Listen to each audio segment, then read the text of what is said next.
പെട്ടെന്ന് തയ്യാറാക്കാവുന്ന ഒരു വിഭവമാണ് ഗോതമ്പ് ദോശ. അതിനായി എടുത്തിരിക്കുന്ന സാധനങ്ങളാണ് ഇവിടെ വെച്ചിരിക്കുന്നത്. 2 കപ്പ് ഗോതമ്പ് പൊടി 2.5 കപ്പ് വെള്ളത്തിൽ നന്നായി കലക്കിയതാണ് ഈ പാത്രത്തിൽ ഇരിക്കുന്നത്. ഒരു 4-5 ഉള്ളി ചെറുതായിട്ട് അരിഞ്ഞത്, 2 വലിയ പച്ചമുളക് വട്ടത്തിലരിഞ്ഞത്, ഒരു ചെറിയ കറിവേപ്പില, അല്പം ഇഞ്ചി. ഇതിത്രയും മാവിലേക്ക് മിക്സ് ചെയ്യുന്നു. നമ്മുടെ മാവ് റെഡി ആയിട്ടുണ്ട്. ഇനി നമുക്ക് ദോശക്കല്ല് വെച്ച് ദോശ ഇടാം. ദോശക്കല്ലിൽ അല്പം നെയ്യ് പുരട്ടി നമുക്ക് ദോശ ഒഴിക്കാം.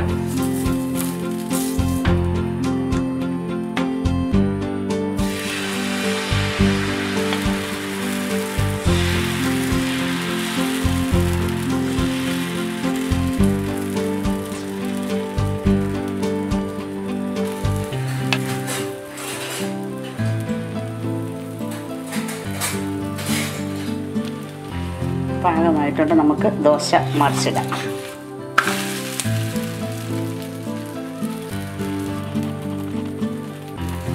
ദോശ കലക്കുന്നതിൻ്റെ കൂടെ ഉപ്പ് ചേർക്കാൻ മറക്കരുത്. തേങ്ങാ ചമ്മന്തി കൂട്ടി കഴിക്കാൻ ആരോഗ്യപ്രദമായ ഒരു വിഭവമാണ് ഈ ഗോതമ്പ് ദോശ.